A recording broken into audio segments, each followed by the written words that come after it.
Crimea, जो कि Soviet संघ के समय किसी कारण से साल 1954 में रशियन सोवियत रिपब्लिक से यूक्रेन सोवियत रिपब्लिक के पास चले गया था। वो तब से ही यूक्रेन देश के अधिकार क्षेत्र में आ गया था,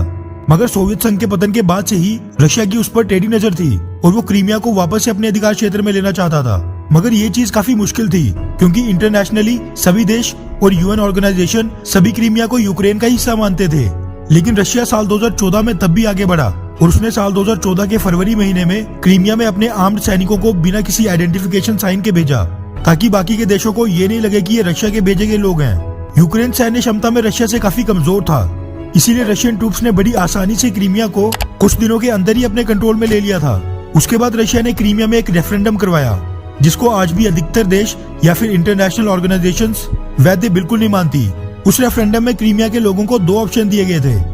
पहले ऑप्शन में उनसे पूछा गया था कि क्या वो रशिया के साथ जाना चाहते हैं, और दूसरे ऑप्शन में पूछा गया था कि क्या क्रीमिया रशिया और यूक्रेन से अलग एक ऑटोनॉमस रीजन बने।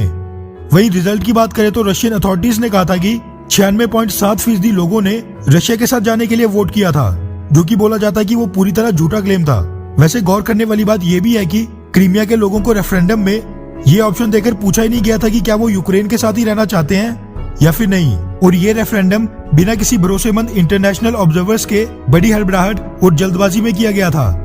उस समय इस रेफरेंडम का पूरी दुनिया में विरोध हुआ था। सभी वेस्टर्न देशों और अमेरिका ने रशिया पर इकोनॉमिक सैंक्शंस और कई तरह के प्रतिबंध लगा दिए थे।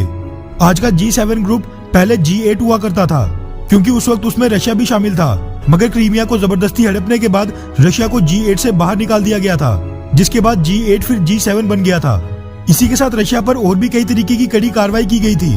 ताकि पूरी दुनिया में ये संदेश जाए कि ऐसे जबरदस्ती कोई भी ताकतवर देश किसी भी दूसरे देश या फिर उसके हिस्से को अपनी सैन्य ताकत दिखाकर उस पर कब्जा बिल्कुल नहीं कर सकता।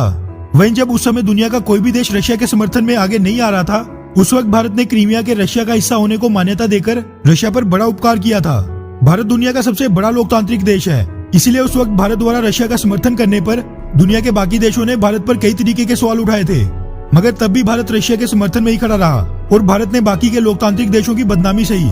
लेकिन फिर भी आज रशिया, चाइना और अब पाकिस्तान के फेवर में भारत के खिलाफ बयानबाजी कर रहा है और आरोप लगा रहा है कि भारत वेस्टर्न देशों को फेवर कर रहा है। लेकिन टर्की, जो आज की डेट में नाटो सदस्य देश है और उसने बस 2-4 साल पहले ही रशिया से हथियार खरीदना शुरू किया है, Russia S-400 missile defence system deal के बाद से तो उसके सामने पूरी तरह झुक गया था और उसका पूरा समर्थन कर रहा था, और दोनों देश पिछले कुछ समय में काफी करीब आ गए थे। मगर अब टर्की ने भी आखिरकार बदले में रशिया को धोखा ही दे दिया है। दरअसल अमेरिका के टर्की पर सैंक्शंस के बाद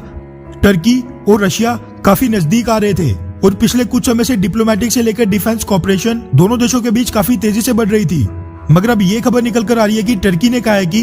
वो चाहे कितना ही रशिया के करीब आ जाए, क्रीमिया के मुद्दे पर वो रशिया का साथ कभी नहीं देगा। दरअसल पिछले कल की मीडिया रिपोर्ट्स के मुताबिक यूक्रेन में टर्की के एम्बेसडर यागमुर अहमद ने यूक्रेन को पूरी तरह आश्वस्त करते हुए कहा कि टर्की आज और हमेशा ही क्रीमिया को रशिया के हिस्से के रूप में मान्यता नहीं देगा और साल 2014 के अपने स्टैंड पर यूक्रेन के समर्थन में हमेशा ही खड़ा रहेगा। अब इस तरह की स्टेटमेंट रशिया के लिए काफी बड़ा सेटबैक है, क्योंकि रशिया आज की डेट में टर्की को S-400 मिसाइल डिफेंस सिस्टम से लेकर अपना सबसे घातक स्टेल्थ फाइटर जेट Su-57 और कई तरीके के हाईटेक हथियार भी ऑफर कर रहा है। लेकिन इतना कुछ करने के बावजूद फिर भी टर्की रशिया के खिलाफ इस तरह के बयान दे रहा है। रशिया बेशक टर्की और पाकिस्तान जैसी कंट्रीज के साथ रिलेशंस अच्छे कर ले, पर भारत की तरह ये देश रशिया का हर मुद्दे पर समर्थन कभी नहीं करेंगे और मौका देखते ही क्रीमिया मुद्दे की तरह पलट जाएंगे। मतलब कि रशिया को पूरी दुनिया में भारत जैसे दोस्त की रिप्लेसमेंट नहीं मिलेगी।